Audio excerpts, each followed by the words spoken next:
ஒன்று கொரிந்தியர் புஸ்தகத்திலே 15ஆம் அதிகாரத்திலே பவுல் பேசும்போது, நான் உங்களுக்கு பிரசங்கித்த அந்த பிரசங்கத்தை மறுபடியும் உங்களுக்கு தெரியப்படுத்துகிறேன். நீங்கள் அதை அப்படியே கை கொண்டிருந்தால் நீங்கள் ரட்சிக்கப்படுவீர்கள், இல்லாவிட்டால் நீங்கள் விசுவாசிப்பது விருதா என்று சொல்லி ஆரம்பிக்கிறார். அதாவது நான் பிரசங்கித்த சுவிசேஷம் மட்டும்தான் உண்மை. அந்த பிரசங்கத்தை நீங்கள் நான் எப்படி பிரசங்கித்தேனோ அந்த அடிப்படையிலே நீங்க பின்பற்ற வேண்டும். அந்த நான் பிரசங்கித்த பிரகாரமாகவே நீங்கள் விசுவாசிக்க வேண்டும். நீங்கள் அது கூட கூட்டி வேறு சில காரியங்களுக்காக விசுவாசித்தால் அந்த விசுவாசம் வீணாக போய்விடும். நான் எப்படி பிரசங்கித்தேனோ அந்த அடிப்படையில நீங்கள் விசுவாசிக்க வேண்டும். உங்களுக்கு தோன்றினபடி காரியங்களை பலர் போதிப்பார்கள், அதையெல்லாம் விசுவாசிப்பது விசுவாசம் ஆகாது, அதை நற்செய்தி ஆகாது. நீங்கள் அப்படி ஏதாகலும் ஒன்றை நீங்கள் விசுவாசிப்பீர்கள் என்று சொன்னால் அது வீண் என்பதாக சொல்லுகிறார். அதைத்தான் 1 கொரிந்தியர் 15ஆம் அதிகாரத்திலே சொல்லுகிறார். சகோதரரே, நான் உங்களுக்கு பிரசங்கித்த சுவிசேஷத்தை மறுபடியும் உங்களுக்கு தெரிவிக்கிறேன். 2ஆம் வசனம், நான் உங்களுக்கு பிரசங்கித்த பிரகாரமாய் நீங்கள் அதை கை கொண்டிருந்தால் அதனாலே நீங்கள் ரட்சிக்கப்படுவீர்கள். பவுல் எப்படி பிரசங்கித்தாரோ அதை அப்படியே நாம் கை கொள்ள வேண்டும். இல்லை என்றால் மற்றபடி உங்கள் விசுவாசம் வீணாக இருக்குமே. நான் பிரசங்கித்ததை மறுபடியும் உங்களுக்கு தெரியப்படுத்துகிறேன். நான் அடைந்ததும் உங்களுக்கு பிரதானமாக ஒப்புவித்ததும் என்னவென்றால், கிறிஸ்துவானவர் வேத வாக்கியங்களின்படி நமது பாவங்களுக்காக மரித்தார். அப்போ இங்க பவுல் சொல்லுகிற காரியம், என்னுடைய சுவிசேஷம் எப்படிப்பட்டதாக காணப்படுகிறது, நான் பேசுகிறதுதான் உண்மை, இதை நான் பேசுகிற பிரகாரமாக நீங்கள் விசுவாசிக்க வேண்டும். அது என்னவென்று நான் திரும்பி சொல்லுகிறேன். கிறிஸ்துவானவர் வேத வாக்கியங்களிலே முன்னர் கூறியபடி, வேத வாக்கியங்களிலே சொல்லப்பட்டபடி நமது பாவங்களுக்காக மரித்தார். இயேசு கிறிஸ்துவானவர் நாம் ஏற்கனவே வேதாகமத்திலே குறிப்பிட்டபடி சொல்லப்பட்டபடி எதற்காக மரித்தார்? பாவங்களுக்காகத்தான் மரித்தார். வேறு இந்த மனிதர்கள் கூறுகிறபடி இந்த உலக ஆதாயங்களுக்கு பெற்றுக்கொள்ளும்படியாக அல்ல. மனிதன் பாவத்திலிருந்து விடுதலை பெற வேண்டும் என்கிறதற்காகத்தான் மரித்தார். இரண்டாவது, அடக்கம் பண்ணப்பட்டார். வேத வாக்கியங்களின்படி 3ஆம் நாளில் உயிர்த்தெழுந்து அதன் பின்பு கேபாவுக்கும் பின்பு பன்னீரருக்கும் தரிசனமானார். இதைத்தான் பவுல் சொல்லுகிறார், சுவிசேஷம் இதை நான் சொல்லுகிறபடி நீங்கள் விசுவாசிக்க வேண்டும், இல்லாவிட்டால் அது வீணாக போகும் என்பதாக இங்கே பவுல் சொல்லுகிறார். எது சுவிசேஷம்? இயேசு கிறிஸ்து இங்கே எதற்காக வந்தார், எதற்காக மரித்தார், எதற்காக உயிர்த்தார் என்கிறதை வேதாகமும் சொல்லுகிறபடி விசுவாசிப்பது. அதுதான் பவுல் இங்கே 2 இடங்களிலே சொல்லுகிறார். நான் வேத வாக்கியங்களின்படி இயேசு கிறிஸ்துவானவர் மரித்தார், வேத வாக்கியங்களின்படி உயிரோடு எழும்பினார் என்பதாக. அதைத்தான் நான் சொல்லுகிறேன், அந்தபடி நீங்கள் விசுவாசிக்க வேண்டும் என்பதாக இங்கே சொல்லுங்க. அப்ப இயேசு கிறிஸ்து இந்த பூமியிலே வந்தார், பாடுபட்டார், மரித்தார், அடக்கம் பண்ணப்பட்டு 3ஆம் நாளிலே எழும்பினார். இப்ப இயேசு கிறிஸ்து ஏன் இந்த இவ்வளவு காரியங்களை செய்ய வேண்டும் என்கிறதை குறித்து இன்றைக்கு நாம் பார்க்க இருக்கிறோம். குறிப்பாக இந்த நாட்களில் இயேசு கிறிஸ்து பாடுபட்டது, உயிர்த்தெழுதலை நினைவு கூறுகின்ற வழக்கம் கிறிஸ்தவ சமுதாயத்திலே காணப்படுகிறார். நான் அதை குறித்து இன்றைக்கு வேதாகம அடிப்படையில் நான் பார்க்கிறேன். முதலாவது, ஆண்டவர் இங்கே மனிதர்களுக்காக பாடுபடியும்படியாக இங்கே பூமியிலே வருகிறார். அவர்களுடைய பாடு என்பது எந்த அளவிற்கு எக்ஸ்ட்ரீம் லெவல்லே காணப்பட்டது என்று சொன்னால், மத்தேயு 27ஆம் அதிகாரத்திலே 46வது வசனத்திலே சொல்லப்பட்டிருக்கிறது. இயேசு கிறிஸ்து சிலுவையில் நின்று ஒரு காரியத்தை சொல்லுகிறார். என் தேவனே, என் தேவனே, ஏன் என்னை கைவிட்டீர் என்பதாக நாம் பார்க்க முடியும். மத்தேயு 27:46. 9ஆம் மணி நேரத்தில் இயேசு ஏலி ஏலி லாமா சபக்தானி என்று மிகுந்த சத்தமிட்டு கூப்பிட்டார். அதற்கு என் தேவனே, என் தேவனே, ஏன் என்னை கைவிட்டீர் என்று அர்த்தமா என்று சொல்லப்பட்டிருக்கிறது. இதையே மார்க்கு எழுதும்போது ஏலோயி ஏலோயி என்று எழுதியிருக்கிறதை நீங்கள் பார்க்க முடியும். மார்க் புஸ்தகத்திலே மார்க் எழுதும்போது அப்படித்தான் எழுதியிருப்பார். ஏன் இந்த வித்தியாசம் என்று சொன்னால், இங்கே மத்தேயு எழுதும்போது அது எபிரேய பதத்திலே எழுதுகிறார், மார்க் எழுதும் போது அன்றைக்கு பயன்படுத்தப்பட்ட இயேசு எப்படி பேசினாரோ அதே மொழியை அப்படியே எழுதுகிறார், ஏலோயி ஏலோயி என்று. சரி, ஓகே. ஆனால் அங்கே நின்றவர்கள் அதை கேட்டபோது இவன் எலியாவை கூப்பிடுகிறான் என்றார்கள். அப்போ அங்கே நின்றவர்கள் இயேசு கிறிஸ்து பேசக்கூடிய இயல்பான மொழி பேசக்கூடியவர்கள் தான். அரேமிய மொழி அன்றைக்கு வழக்கத்தில் இருந்தது, அதை பேசக்கூடியவர்கள் தான். இயேசு கிறிஸ்துவும் அதே மொழியிலே தான் பேசுகிறார். மற்றவர்களுக்கு புரியாத மொழியில எல்லாம் இயேசு கிறிஸ்து பேசவில்லை. அப்போ இயேசு கிறிஸ்து பேசினது ஏன் அவர்களுக்கு புரியவில்லை? சாதாரணமாக தமிழ் மொழி பேசுகின்ற மக்களிடத்திலே நான் தமிழ்ல பேசினால் அவர்களுக்கு புரிய வேண்டும் தானே, தவறாக நினைக்க கூடாது அல்லவா? இப்ப ஏன் அவர்களுக்கு புரியவில்லை? ஏலோயி ஏலோயி என்கிறதை அவர்கள் ஏன் எலியா கூப்பிடுகிறதாக இவர்கள் நினைத்தார்கள்.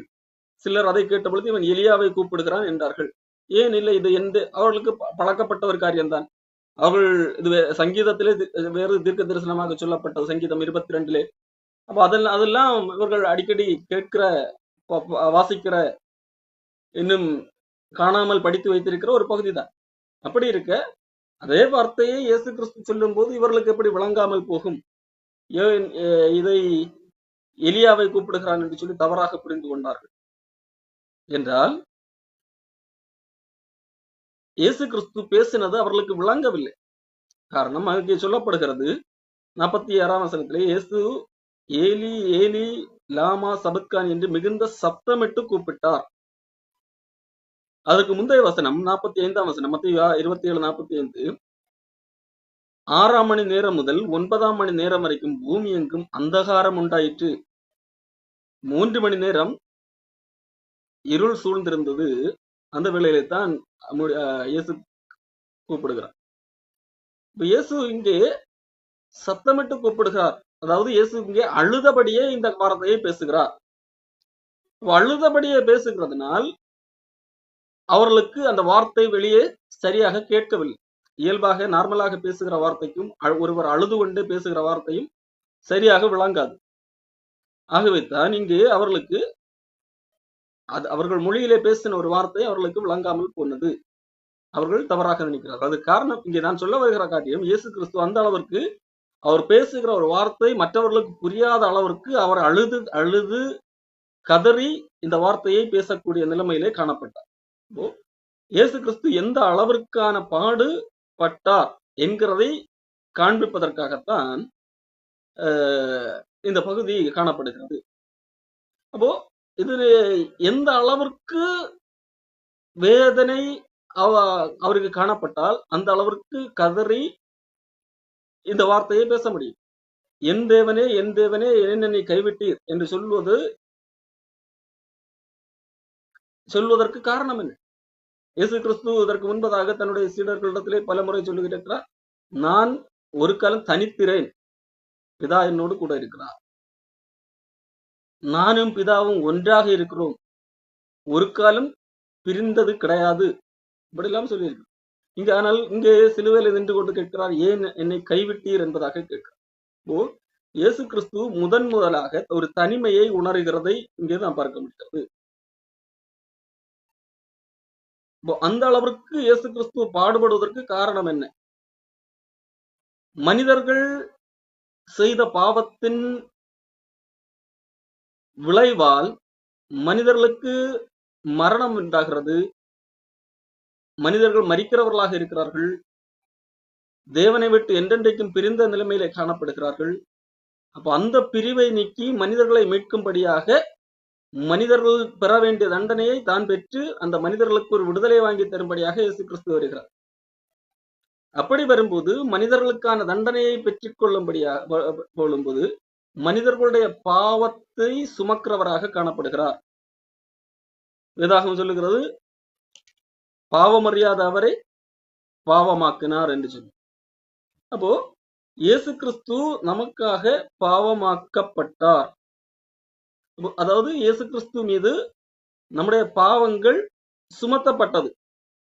2 கொரிந்தியர் 5ஆம் அதிகாரம் 21ஆம் வசனம், நாம் அவருக்குள் தேவனுடைய நீதியாகும்படி பாவம் அறியாத அவரை, அவர் பாவம் அறியாத நபர். இயேசு கிறிஸ்துவை குறித்து வேதாகமம் சொல்லுகிற ஒரு காரியம், அவர் பாவம் என்னவென்றே அறியாதவர். பாவத்தை பாராதவர். அப்படிப்பட்ட நபர் பாவமாக்கப்படுகிறார். அவர் மீது உலகத்தாருடைய பாவங்கள் சுமத்தப்படுகிறது. அப்படி மனிதர்களுடைய பாவங்கள் அவர் மீது சுமத்தப்படும் போது அந்த பாவத்தின் நிமித்தம் அவர் தண்டனை பெற வேண்டும் என்றால் தேவன் பிதாவானவர் அவரை கைவிட வேண்டிய அவசியம் இருக்கிறது. ஆகவே தான் இங்கே இயேசு கிறிஸ்துவானவர் தேவனை பிரியக்கூடிய ஒரு சூழல், கைவிடப்பட்டபடி காணப்படுகிறார். இதுவரைக்கும் அவருடைய வாழ்க்கையில ஒரு காலம் நடந்திராத ஒரு காரியம். முதலாக ஒரு காரியம் நடக்கிறது. என்ன? தேவனுக்கும் மனிதனாக வந்த இயேசு கிறிஸ்துவுக்கும் இடையே ஒரு பிரிவு. இதுவரைக்கும் நடக்காத ஒரு காரியம். இயேசு கிறிஸ்து சொன்னார்லவா, நான் ஒரு காலம் தனித்திறேன் என்று சொல்லி.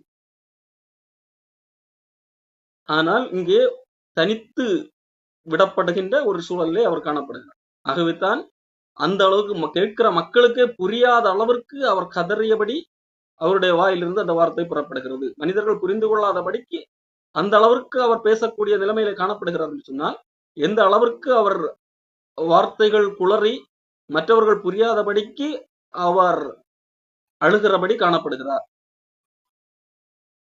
அந்த அளவிற்கு பாவம் கொடுமையானதாக காணப்படுகிறது. பாவம் மனிதனை தேவனை விட்டு பிரிக்கக்கூடிய அளவிலே காணப்படுகிறது. இங்கே இயேசு கிறிஸ்து என்கின்ற மனிதன் தேவனை விட்டு பிரிந்து காணப்படுகிறான். காரணம், மனிதர்களுடைய பாவம் அவர் மீது சுமத்தப்பட்டபடியால்.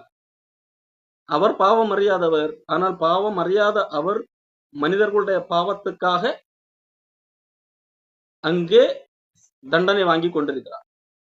அப்போ அந்த தண்டனையை நிறைவேற்ற வேண்டும் என்றால் அவர் மீது அவர் ஒரு பாவி, அவர் ஒரு பாவம் ஆக்கப்பட்ட சூழலில் இருக்கிறார் என்று சொன்னால், அப்ப பாவம் ஆக்கப்பட்ட ஒரு மனிதனை கடவுள் கைவிடுவதுதான் நியதி. அந்த அடிப்படையிலே இயேசு கிறிஸ்து அந்த கேடடைந்தவராய் தேவனை விட்டு பிரிந்தவராய் காணப்படுகிறார். அப்போ தேவன் கைவிட்டால் மட்டுமே மனிதனுடைய பாவத்திற்கான தண்டனை அவரில் நிறைவேறக்கூடிய ஒன்றாக காணப்படுகிறது. அப்போ அவர் ஒரு உதாரணத்தை சொன்னால் புரியும்.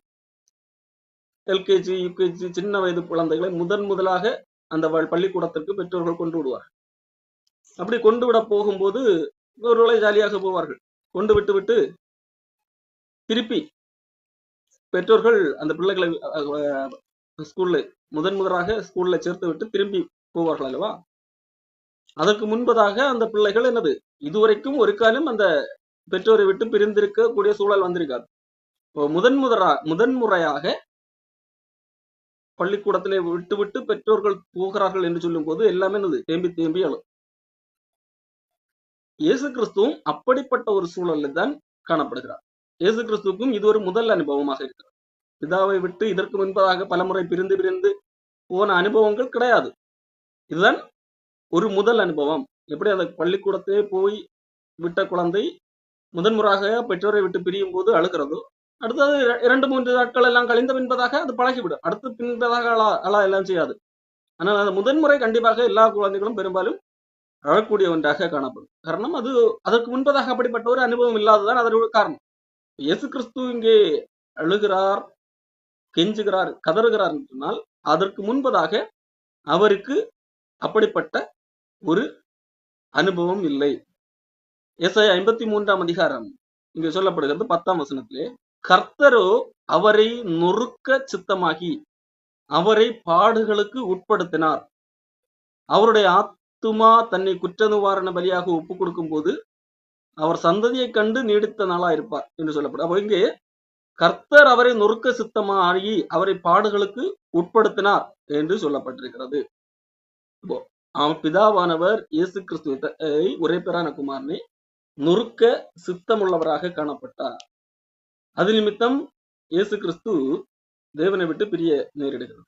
இயேசு கிறிஸ்து இதையெல்லாம் தெரிந்துதானே வந்து வருகிறார். ஏற்கனவே தெரிந்து வருகிறார். அப்படி தெரிந்து வரும்போது இந்த பிரிவு வரும் என்று தெரியும் தானே. அப்படி இருக்கும் போது ஏன் இப்படி கலங்க வேண்டும், ஏன் கதற வேண்டும்? எப்படியும் அவருக்கு தெரியும், இன்னும் இப்படி கைவிட்டாலும் அடுத்து என்னது, மறுபடியும் உயிர்த்தள்ள முடியும் என்று தெரியும். தேவன் எழுப்புவார் என்று தெரியும், தெரிந்துதான் வருகிறார். தெரிந்தே வந்தாலும் இங்கே பூமி இந்த இயேசு கிறிஸ்து இந்த பூமியிலே வரும்போது அவர் மனிதனாக, மனிதர் சார்பாக மனிதனாகவே வந்தார். கடவுள் என்கின்ற அந்த நிலைமையிலிருந்து அவர் கடவுளாக இருந்தாலும் அந்த கடவுள் என்கின்ற அந்த தன்மையை ஒரு அட்வான்டேஜாக எடுத்துக்கொள்ளாமல், கொள்ளையாடின பொருளாக எடுத்துக்கொள்ளாமல் அடிமையின் ரூபம் எடுத்து மனுஷ சாயலானார். அவர் மரண பரியந்தம் தம்மை தாழ்த்தி, அதாவது சிலுவையின் மரண பரியந்தம் கீழ்ப்படிந்தவராகி தம்மை தாழ்த்தினார் என்று சொல்லி பிலிப்பியர் புத்தகத்திலே 2ஆம் அதிகாரத்திலே சொல்லப்பட்டு. அப்போ அவர் முழுமையாக மனிதனாகவே வந்தார். ஆகவேதான் நம்ம தீமோத்தேயு பல இடங்களிலே சொல்லப்பட்டிருக்கிறது. உதாரணத்துக்கு 1 தீமோத்தேயு 2ஆம் அதிகாரத்திலே ஆகட்டும், பவுல் அப்போஸ்தலன் சொல்லுகிற ஒரு காரியம் 1 தீமோத்தேயு 2ஆம் அதிகாரம் 5ஆம் வசனம், தேவன் ஒருவரே, தேவனுக்கும் மனுஷருக்கும் மத்தியஸ்தரும் ஒருவரே, எல்லாரையும் மீட்கும் பொருளாக தம்மை ஒப்பு கொடுத்த மனுஷனாகிய கிறிஸ்து இயேசு அவரே என்று சொல்லி சொல்ல காரணம். இயேசு கிறிஸ்து மனுஷனாகவே வந்தார், மனுஷனாக காணப்படுகிறார்.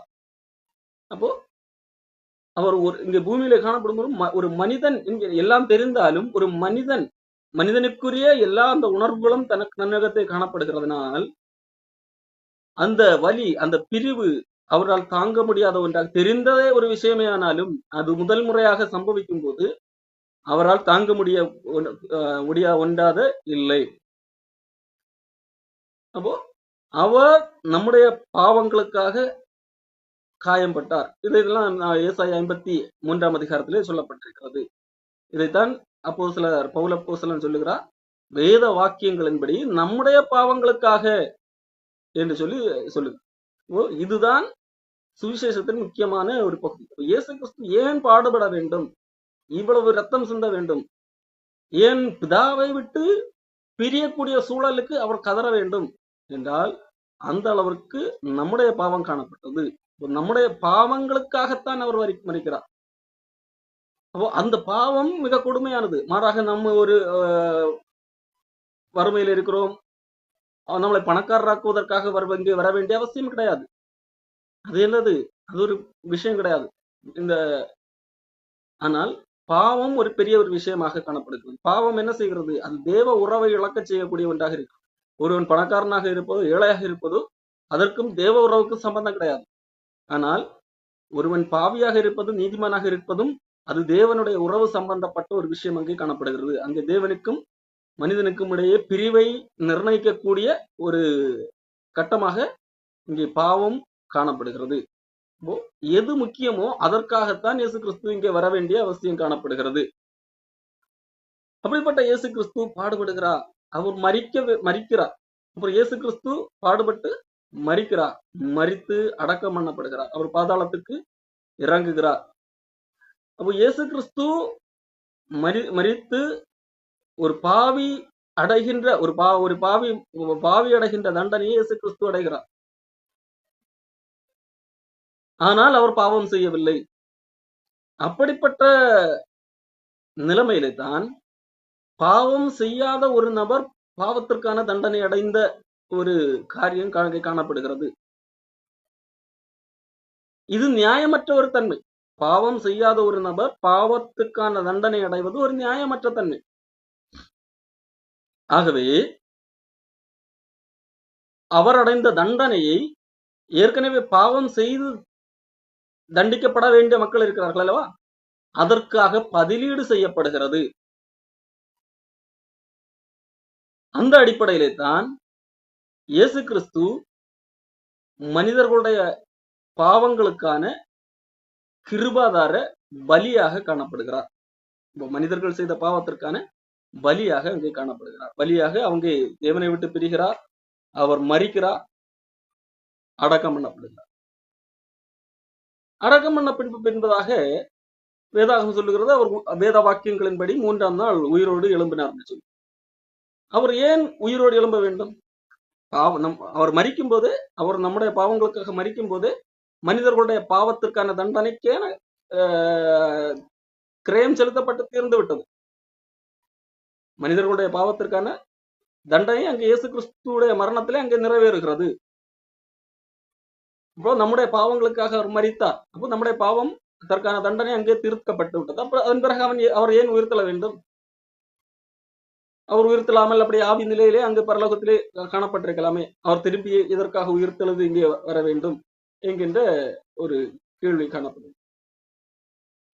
வேதாகமம் சொல்லுகிறது, நம்முடைய பாவங்களுக்காக ஒப்பு கொடுக்கப்பட்டு நாம் நீதிமான்களுக்கு எழுப்பப்பட்டும் இருக்கிறார். ரோமர் 4ஆம் அதிகாரம் 25ஆம் வசனம். இயேசு கிறிஸ்து உயிரோடு இங்கே பூமியிலே எழும்பி வருவதற்கும் காரணம் உண்டு.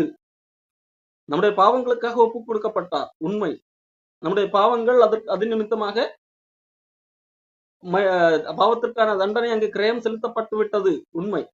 ஆனால் அது நிமித்தம் ஒரு மனிதன் நீதிமானாக முடியுமா என்று கேட்டால் இல்லை. ஏன் என்றால் அந்த பாவத்திற்கான கிரயத்தை அவர் செலுத்தி முடித்தார் என்பதை நான் எப்படி விசுவாசிப்பது? நான் அதை நம்பினால்தான், நான் அதை ஏற்றுக்கொண்டால்தான் நான் நீதிமானாக முடியும். அவர் எனக்காக எல்லாவற்றையும் செய்து முடித்து விட்டார். அவர் எனக்காக ஒரு கடையிலே போய் நான் சாப்பிடுவதற்கு தேவையான ஒரு மொத்த பணத்தையும் கொடுத்து விட்டார். என்ன வேண்டுமானாலும் சாப்பிடலாம் என்று சொல்லி ஒரு குறிப்பிட்ட ஹோட்டல்ல ஒருத்தர் பணத்தை கொடுத்து விட்டார். சரி, அப்படியானால் என்னோட வயிறு பூரணமாகி விடுமா? வயிறு திருப்தியாக்கி விடுமா? இல்லை. நான் அப்படி கொடுத்து விட்டார் என்கிறதை அறிய வேண்டும். அறிந்து நான் அங்கே போய் சாப்பிட வேண்டும். அப்ப சாப்பிட்டால்தான் என்னுடைய வயிறு திருப்தியாகும். அதே போலத்தான் இயேசு கிறிஸ்து என்னுடைய பாவத்திற்காக மரித்தார். அவர் என்னை நீதிமானாக்கும்படியாக, அவர் என்னுடைய தண்டனையை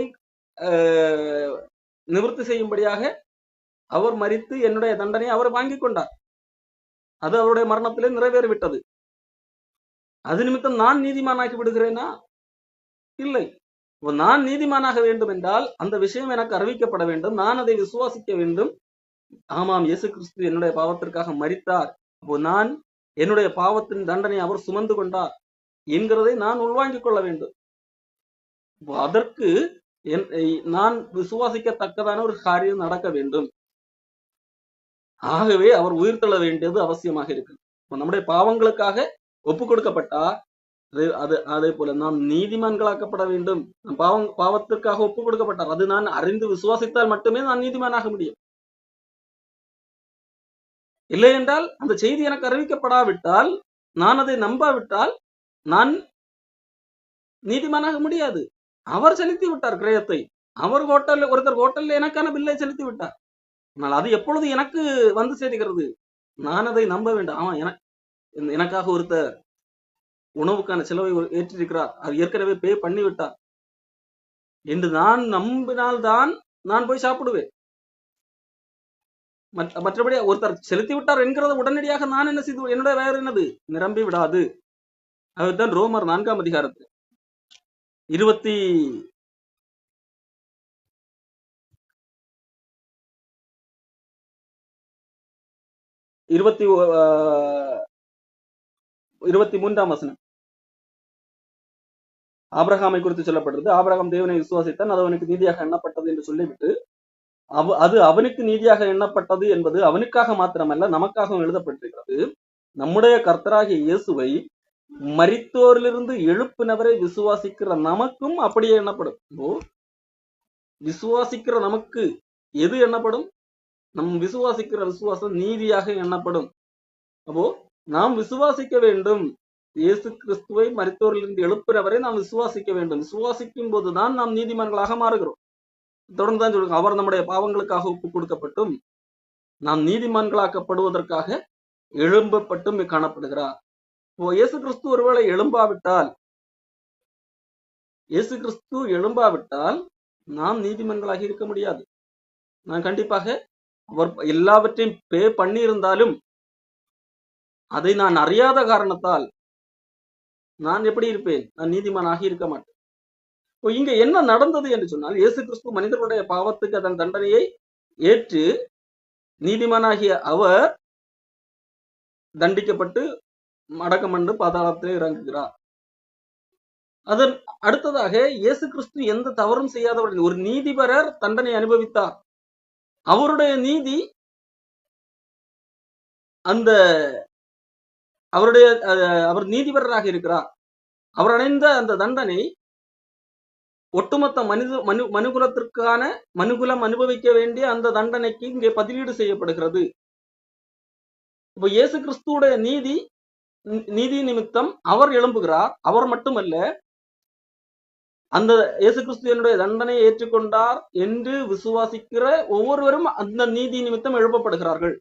எனக்காக அவர் பே பண்ணி விட்டார் என்று விசுவாசிக்கிற போது நான் தைரியமாக போய் சாப்பிடுகிறேன் அல்லவா? அப்போ அப்படி யாரெல்லாம் இயேசு கிறிஸ்து எனக்காக பே பண்ணிவிட்டார் என்று விசுவாசிக்கிறார்களோ அவர்கள் அத்தனை பேரும் எழும்புகிறார்கள். இதை உறுதிப்படுத்துவதற்காக இயேசு கிறிஸ்து எழும்புகிறவராக காணப்பட்டார். இங்கே பூமியிலே உயிரோடு வருகிறார். ஒருவேளை இயேசு கிறிஸ்து நினைத்திருந்தால் உடனே கூட எழும்பியிருக்கலாம். 3 நாட்கள் காத்திருக்க வேண்டிய அவசியம் இல்லை. ஏன் அவர் 3 நாள் கழித்து எழும்புகிறார்?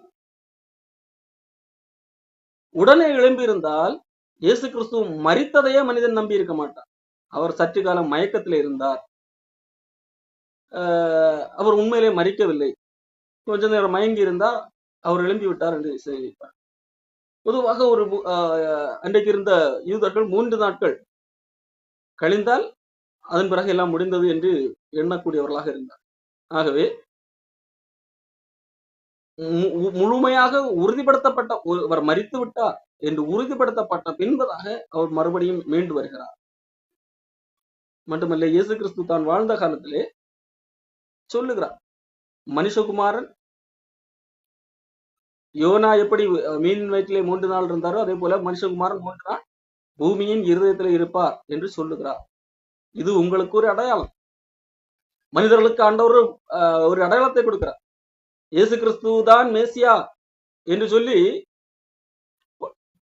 பலமுறை இயேசு கிறிஸ்து சொன்ன போது, நான் தேவகுமாரன் என்று சொன்ன போது மக்கள் நம்பவில்லை. பல்வேறு அற்புதங்கள் ஏசாயா தீர்க்கதரிசி சொன்ன விதமாக பல்வேறு அற்புதங்களை எல்லாம் நிகழ்த்தி காட்டின பிறகும் அந்த அற்புதம் செய்யும் போது மக்கள் என்ஜாய் பண்ணுகிறார்கள். ஆனால் எங்களுக்கு இன்னும் அடையாளம் வேண்டும் என்று சொல்லி கேட்கிறவர்களாக காணப்பட்டார். அப்போது எங்களுக்கு ஒரு அடையாளம் காட்டும் என்று சொல்லி வருகிற மக்களை பார்த்து ஆண்டவர் சொல்லுகிறார், யோனா தீர்க்கதரிசியின் அடையாளமே என்று வேறொரு அடையாளம் இனி உங்களுக்கு காண்பிக்க போவதில்லை என்பதாக சொல்லுகிறார். அது என்ன? யோனா எப்படி 3 நாள் மீனின் வயிற்றில் இருந்தாரோ அதே போல மனுஷகுமாரனும் 3 நாள் பூமியின் இருதயத்தில் இருப்பார். இயேசு கிறிஸ்து தான் இங்கே மக்களை வந்த மீட்பார் என்பதை உணர்த்தும்படியாக இயேசு கிறிஸ்து ஏற்கனவே கூறியதை நிரூபிக்க வேண்டும் என்பதற்காக அவர் மறுபடியும் 3 நாள் கழித்து உயிரோடு வருகிறார். அப்போ இப்படி இயேசு கிறிஸ்து உயிரோடு வருகிறதன் நிமித்தமாக மரணம் ஒரு நிரந்தரம் அல்ல என்கிறதை அவர் நிரூபிக்கிறார். மனிதர்களுக்கு மரணத்தை குறித்த பயத்தை அங்கே நீக்கி போடுகிறார். ஜீவகாலம் எல்லாம் மரண பயத்தினாலே அடிமைப்பட்டிருந்தவர்களை அவர் விடுதலையாக்கக்கூடியவராக காணப்படும்.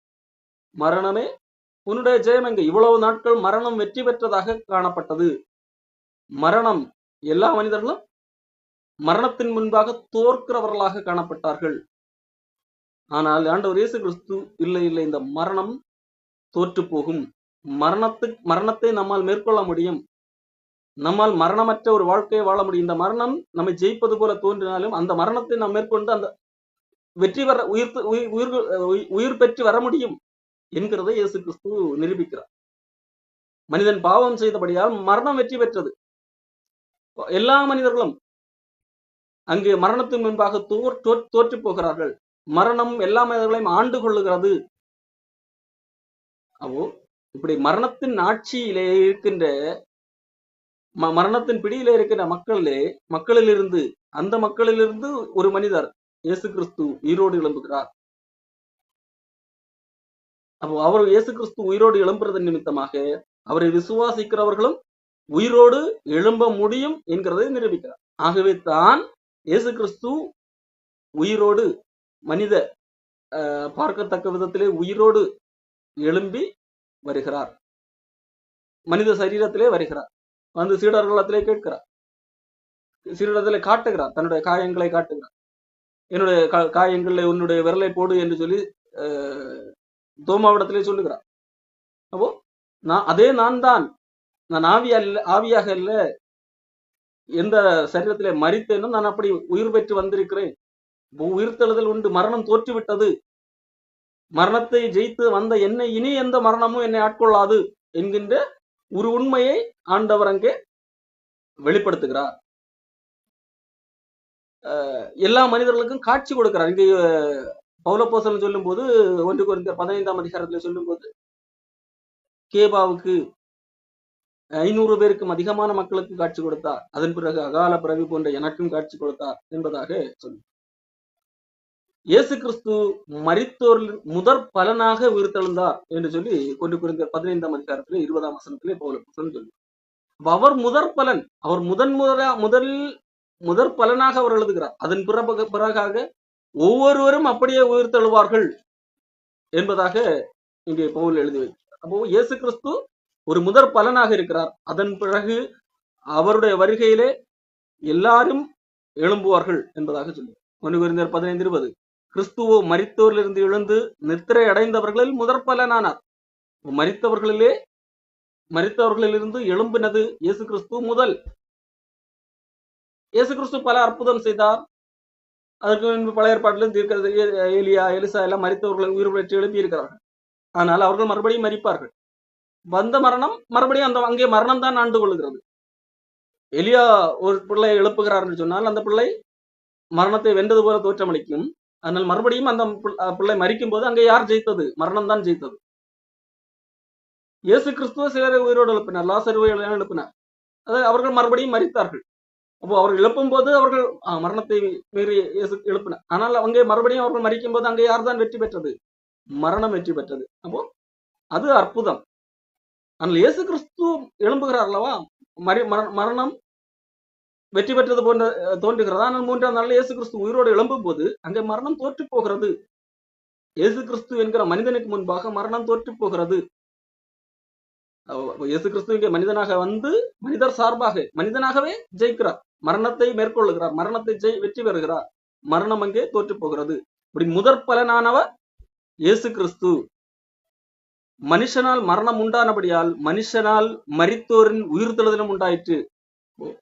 ஆதாம் என்கிற மனிதனால் மரணம் உண்டானது, இயேசு என்கிற மனிதனால் மரித்தோரின் உயிர்த்தெழுதல் உண்டாயிற்று.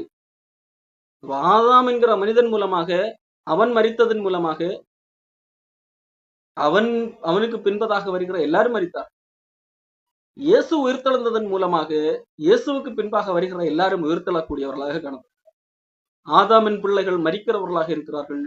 இயேசுவின் மூலமாக தேவனுடைய பிள்ளைகளானவர்கள் உயிர்த்தெழக்கூடியவர்களாக காணப்படுகிறார். அங்கே ஆதாமின் மூலமாக எல்லாரும் மரணத்துக்கு முன்பாக தோற்று போய் மரணம் ஜெயிக்கிறது. அப்படி தோற்று போனவர்கள் இயேசு கிறிஸ்துவின் நிமித்தம் தேவனுடைய பிள்ளைகளாகும் போது அங்கே மரணம் தோற்கிறது. இவர்கள் அந்த மரணத்தை ஜெயிக்கக்கூடியவர்களாக காணப்படுகிறார்கள். ஆதாமுக்குள் எல்லாரும் மரிக்கிறது போல கிறிஸ்துவுக்குள் எல்லாரும் உயிர்ப்பிக்கப்படுவார்கள். அது எப்பொழுது நடக்கும்? அவனவன் தன் வரிசையில உயிர்ப்பிக்கப்படுவான். முதற் பலனானவர் கிறிஸ்து. இயேசு கிறிஸ்து முதல்ல எழும்பியிருக்கிறார். அதன் பின்பதாக அவர் வருகையிலே அவருடையவர்கள் உயிர்ப்பிக்கப்படுவார்கள். இயேசு கிறிஸ்து வரும்போது அவரை விசுவாசித்தவர்கள் தேவனுடைய பிள்ளைகள் அவருடையவர்கள் ஒட்டுமொத்தமாக உயிர்ப்பிக்கப்படுவார்கள் என்கிறதற்கு ஒரு முன்னடையாளமாக இயேசு கிறிஸ்து இந்த பூமியிலே உயிர்த்தெழுந்து காட்சி தந்தார். இயேசு கிறிஸ்து உயிர்த்தெழுந்ததன் நோக்கம் நாம் நீதிமான்களாக்கப்படுவதற்கு, நாம் உயிர்த்தெழுவோம் என்கின்ற நம்பிக்கை, நாம் மரண பயத்தை நீக்குவதற்கு அவர் உயிர்த்தெழுந்து நமக்கு காட்சி தந்தவராக காணப்படும். இந்த உயிர்த்தெழுதல் என்கிறது நம்மை நீதிமான்களாக்குவதற்கு ஒரு உறுதித்தன்மை. நம்முடைய விசுவாசம், இயேசு கிறிஸ்துவை விசுவாசித்து அதன் மூலமாக நீதிமான்களாகி நமக்கு நிச்சயமாக மறுவாழ்வு உண்டு. இந்த மரணம் என்கிறது, மரணத்தின் முன்பாக நான் தோற்று போகவில்லை, நான் மறுபடியும் இந்த மரணத்தை தோற்கடிக்கக்கூடியவனாக காணப்படுகிறேன் என்ற நம்பிக்கையிலே சந்தோஷமாய் வாழ்வதற்கு காரணமாக காணப்படுகிறது.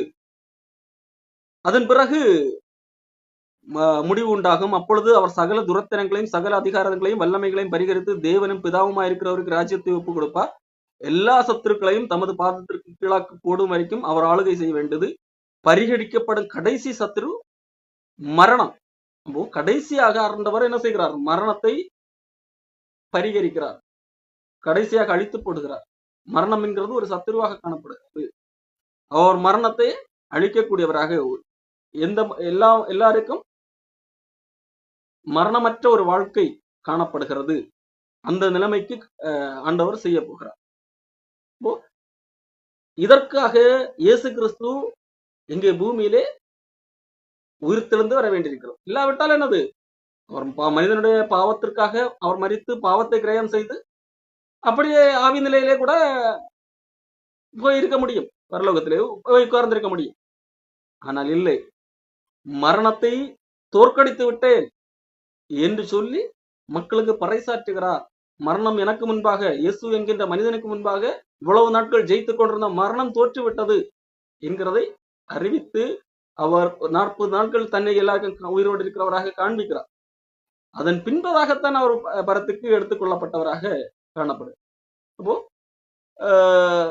இயேசு கிறிஸ்துடைய மரணம் எப்படி மனிதனுக்கு பாவ நிவர்த்தியை உண்டாக்குகிறது, இயேசு கிறிஸ்துவின் உயிர்த்தெழுதல் மனிதனுக்கு நம்பிக்கையை விதைக்கக்கூடியதாக, அது நிமித்தம் மனிதன் இயேசு கிறிஸ்துவின் மேல், தேவனை எழுப்பினவர் மேல் விசுவாசம் வைத்து அவன் அது நிமித்தம் நீதிமானாக தக்கவனாக, அதாவது இயேசு கிறிஸ்து நிவர்த்தி செய்த அந்த நிவர்த்தியை நாம் நம்பி அதை போய் பெற்றுக்கொள்ளத்தக்கதாக காரியம் செய்கிறது. அதாவது ஒரு மனிதர் ஹோட்டல்ல பில் பே பண்ணுகிறார், அது என்னது?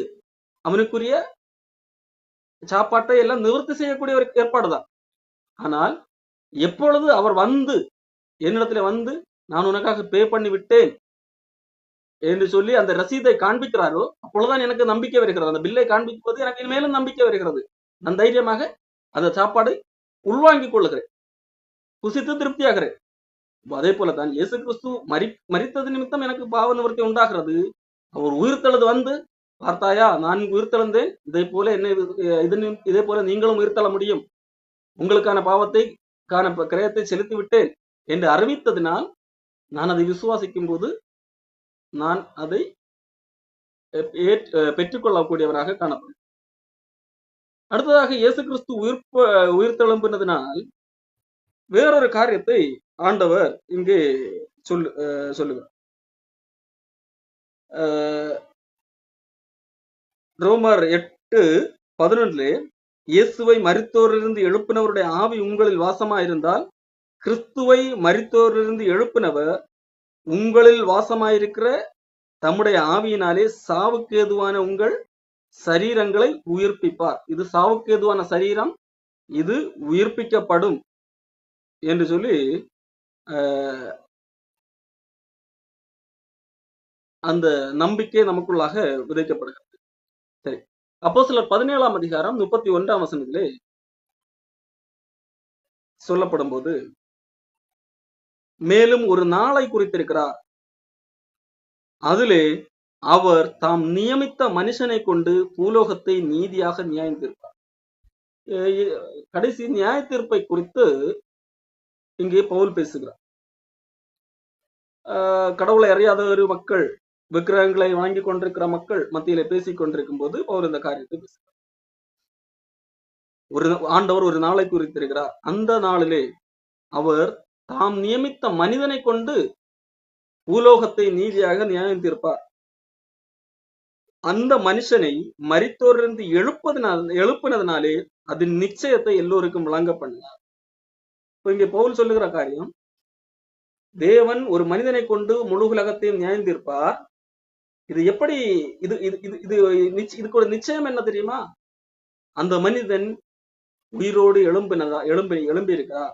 அந்த மனிதன் உயிரோடு எழும்பினதுனாலே நியாய தீர்ப்பு நிச்சயம் என்பதை உறுதிப்படுத்தி இருக்கிறார்.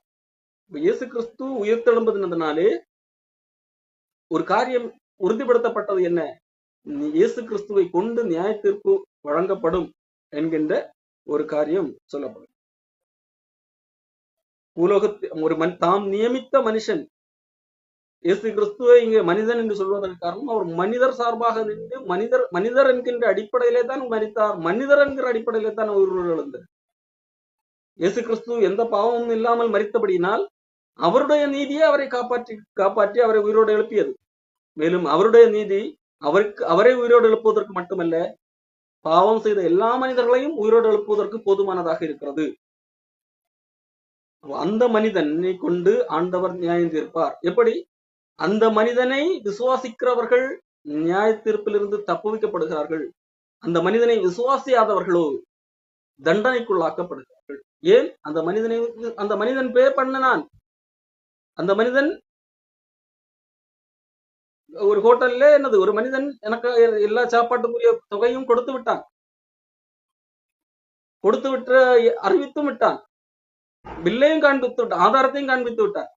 ஆனால் யாரெல்லாம் அதை ஆமா உண்மை, அவர் இதை நான் நம்பி அங்கே போய் சாப்பிடுகிறேன் என்று சொன்னார்களோ அவர்கள் திருப்தி ஆகிறார்கள். ஆனால் இதெல்லாம் நம்ப மாட்டேன், நான் பேக்கு, நானே உழைச்சு நானே சம்பாதிச்சு அப்படி போவேன் என்று சொல்லி போகிறவர்கள் என்னது அந்த ஹோட்டல் உள்ள அந்த உணவுடைய ருசியே அறிய மாட்டார்கள் கடைசி வரைக்கும்.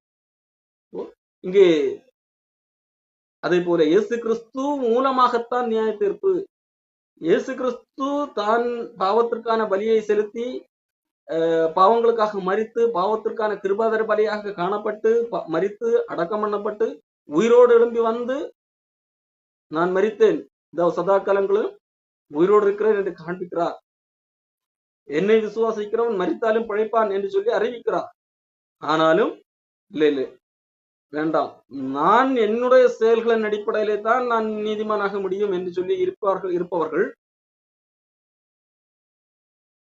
அவர்கள் இயேசு கிறிஸ்து செய்த செயலை விசுவாசியாதபடியால் அவர்கள் அங்கே தீர்ப்பு பெறக்கூடிய, அவர்கள் செய்த செயலின் அடிப்படையில் அவர்கள் எதை விசுவாசிக்கிறார்களோ அந்த அடிப்படையிலே அவர்கள் தாங்கள் செய்த செயலின் அடிப்படையிலே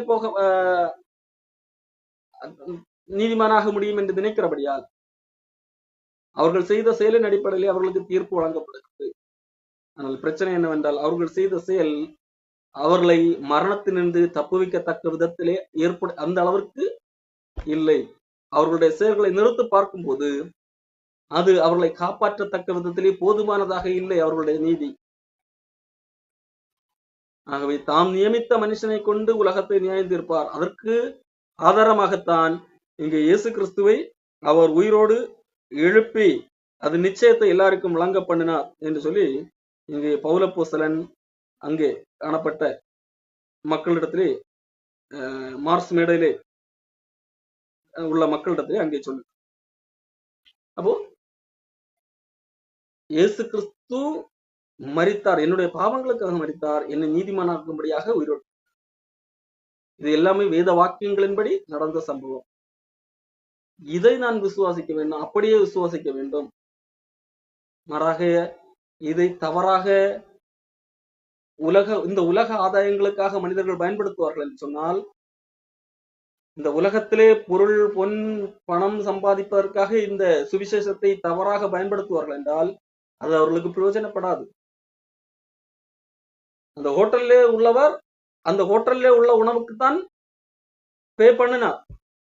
ஆனால் இந்த செய்தி எல்லாருக்கும் அறிவிக்கிறது. இந்த செய்தியை என்னது சிலர் வந்து தவறாக போதிக்கிறார்கள். என்ன போதிக்கிறார்கள் தெரியுமா? அந்த ஹோட்டல்ல அவர் ஒரு குறிப்பிட்ட ஹோட்டலுக்கு தான் பே பண்ணினார், அந்த ஹோட்டல்ல போய் சாப்பிட்டால் இலவசம் அவர் செலுத்தி விட்டார். அவர் இன்னொருத்தர் வந்து சொல்லுகிறார், அவர் அந்த உணவு மோசம், அவர் செலுத்தின உணவு பாவத்திற்கான பலியை செலுத்தி விட அது மோசம். ஆண்டவர் இன்னொரு ஹோட்டல் இருக்கிறது, அது என்னது, அது நீங்கள் பணக்காரர் ஆவதற்காக அவர் பலியானார், பணக்காரர் ஆவதற்காக இயேசு கிறிஸ்து பூமியில் இறங்கி வந்தார் என்று சொல்லி இன்னொரு ஹோட்டல் இருக்கிறது, அங்கே போய் சாப்பிடுங்கள், அதற்காகத்தான் அவர் பே பண்ணி இருக்கிறார் என்பதாக தவறாக சிலரை வழி நடத்தி விடுகிறார்கள். வேறொரு ஹோட்டலுக்கு பே பண்ணாத ஹோட்டலுக்கு சொல்லி விடுகிறார்கள். அது வீண். அவர்கள் சாப்பிட்டு முடித்த பிறகு அவர்கள் அதற்கான பில்லை அவர்கள் தான் கொடுத்தாக வேண்டும். ஓனர் அந்த ஹோட்டலுடைய பில்லு சாப்பிட்டு முடித்து விட்டு வரும்போது என்ன கேட்பார், பில் எங்க, காசு கொடுன்னு கேட்பார். இல்ல எனக்கு இன்னொருத்தர் அவர் கொடுத்து விட்டாரு, இல்ல அப்படி இங்க ஒருத்தர் வரவே இல்லை என்று சொல்லி ஓனர் சொல்லுவார். அதைத்தான் இங்கே பவுல் சொல்லுகிறார், நான் பிரசங்கித்த சுவிசேஷத்தை நான் பிரசங்கித்த பிரகாரமாக நீங்கள் கை கொள்ள வேண்டும், மற்றபடி அது வீண் என்பதாக இங்கே பவுல் சொல்லுகிறார். வேதாகமத்திலே உள்ள சுவிசேஷத்தை வேதாகமத்திலே உள்ளதன்படியாகத்தான் நாம் ஏற்றுக்கொள்ள வேண்டும். அதிலே எந்த விஷயத்தையும் கூட்டவோ குறைக்கவோ கூடாது.